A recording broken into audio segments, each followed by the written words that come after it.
we meet one and all, and happy Friday evening. I thought I'll do a little video around my woodwork, carpentry. So my grandfather and his grandfather on my mother's side was a carpenter, a Welsh carpenter, which he did for a living after serving in the Welsh Guard. I grew up around him crafting many things, building a kitchen for his wife, building a rocking horse, 4 of them, for his 4 grandchildren, me being one. My son now has the pleasure of using that, nearly 32 years now that's been around. So he was a good man and a good crafter, and he believed very much in letting children explore under adult supervision, and I always remember wielding tools and things, and him teaching me in his little shed down the bottom of the garden. And for me, the smell of wood is just such a pleasing and calming and soothing smell. So I wanted to just show you how I would make my wands, and the reason I want to share it is because I want other people to be able to do it too. Knowledge is free. I believe knowledge should be free. It used to be a long time ago in this country that you could study anything you wanted to for nothing. So I'm just passing on knowledge, which is how it used to be. Word of mouth, meeting people, talking. So I forage all of my wood. I don't cut or break or anything, because I live in an area which is a conservation area, which is I live near Kew Gardens, and I live near Hampton Court. So they brought all these kind of species of different trees and botanical gardens from all over the world, for like Queen Victoria, Henry VIII. And so a lot of species are protected here, and I have like the world's tree library at my doorstep, and it's amazing.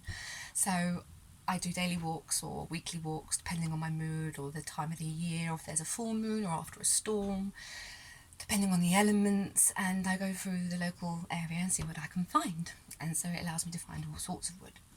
So I find things like here, like redwood, beautiful colour. I then find things like holly. Now holly I would never harvest, it's bad luck, supposed to be. I'm not one for superstition, I'm more one for respect of old folk tales and things, because they hang around. So I'd much rather not harvest holly. But what I do find is things break in the wind or in a hurricane or something like that, and then you're left with this most spectacular wood, if you can find it, and it's beautiful white and hard and dense, and creates beautiful wands, definitely. But you can also make wands from something like this, which is a bit of a rhododendron, actually. So I was going to make a rhododendron wand.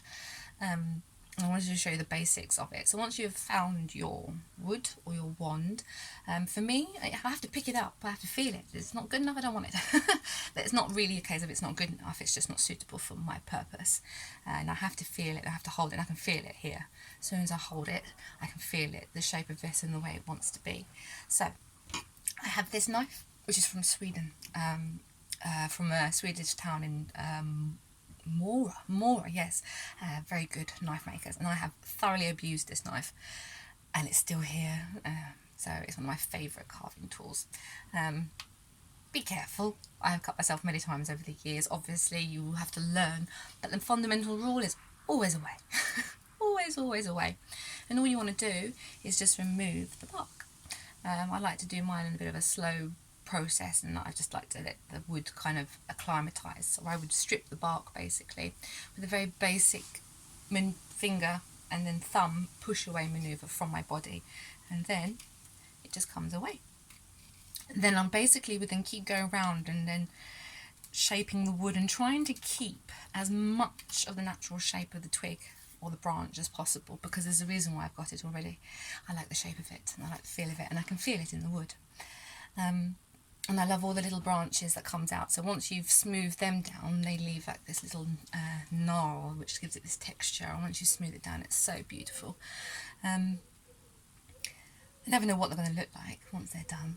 I tend to just peel the bark off, and then you just need to leave them. I tend to leave them to dry and to acclimatise, because it either shrinks and it kind of cracks and changes shape, so I wouldn't touch it after that. Also, I find these a bit like oranges, so you peel the skin away, and sometimes if the wood is very fresh, you have this kind of pith thing layer underneath.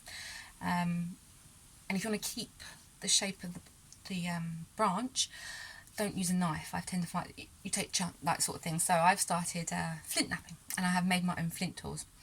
All my work, every single piece of my work is handmade and all my own energy. I don't use any kind of power tool or electrical item on these. So they take time, they take thought, and I make them, and that comes from me basically being a stay-at-home mum, and the only time I got to work was in the evening, and I had to be very quiet.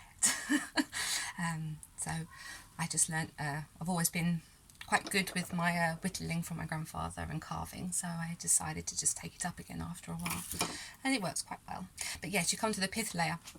So I make mine out of flint, and I do flint knapping. If you're interested in knowing how I make my own flint knapping tools, this one I made, and I can actually cut leather with this. It's so much fun to do. It's really great. So if you want to see a little video on that or want to know more, then just message me and I can let you know how I done mine. And I would basically then go along and then just basically scrape that kind of fine pith layer off and allow it to dry. If it seems too wet, you can just take the bark off and leave that pith layer, and then that will then come off again itself with this stone a bit easier. And then you're left with a blank canvas. And how you decorate it is entirely up to you. Now, I have done one, and I've just recently finished a wand, and it's very hard to take pictures of, so I wish I could just show you. This is a Yew Tree wand, and right over there is a very old church, and the yew trees are probably, I'd say about 500 years old, and because of the diameter of them, they can't be touched unless they have been reviewed by a tree warden and a tree surgeon. So my birch tree is protected. I have to get that permission to have it maintained, basically. So the yew tree, so I have good partnerships with the tree surgeons. And of course I found out that they were doing some maintenance on the yew trees, and I went and found them, and they very nice. They always keep bits for me. So this is from a 500-year-old yew. It's the immortal tree. One of the only trees that actually roots branches from its roots, basically, so it will come out. It hollows. It's very hard to tell how old a yew is sometimes, because it hollows itself out as it gets bigger, and if it dies, then a new one just stems from it, hence this kind of immortality tree to it. It was used for many, many tools. You'd find these tools made out of yew wood, because there was so long ago there was vast amounts of tree limbs before we came along and changed it all, really. But before then, before machine, it was vast woodlands, and yew was a material used in a lot of wood making things and tools and crafts from long ago. So it's always been with us, and it has this immortal tree. The idea of this being a death tree is more of a Christianity thing, because it was then called the forbidden tree. Because it was sort of some women used it to help with abortion, and some people obviously use it to help with medicine. Even though it's a poison, you can still use it for a heart stimulant if you need it. Sometimes it can be used for seizures. These are old myths. I wouldn't say go and use it for this, but this is just lost knowledge that I'm trying to restore and make documents of. So here is my yew wand. And then I do this kind of dyeing, marbling effect at the base. And then I've fallen in love with the art of cuneiform. Cuneiform is one of the first written languages, basically. So Egyptian photography and things like that, hieroglyphs, all came from cuneiform. All your runes, the Futhark runes and the greater runes, would have come from before, like this came before them, so it's even older. And it was based upon the belief that everybody should be able to have knowledge and make communication easier and to learn and for knowledge to be passed on. And it was based upon that idea that you could pass on knowledge through this written form and it can be kept. And unfortunately, over many times and periods, it's got lost. And something, well, history happens and it changes. So cuneiform, something you want to learn every day? Go study some bit of cuneiform. So this wand, it is my earth wand, very much earth wand. It's completely cleansed and imbued and carved by me, inspired with cuneiform, and it's made from the immortal tree. It's very much an earth wand. How much is it worth? I have no idea. I make these things with an idea of them being useful and needed for people.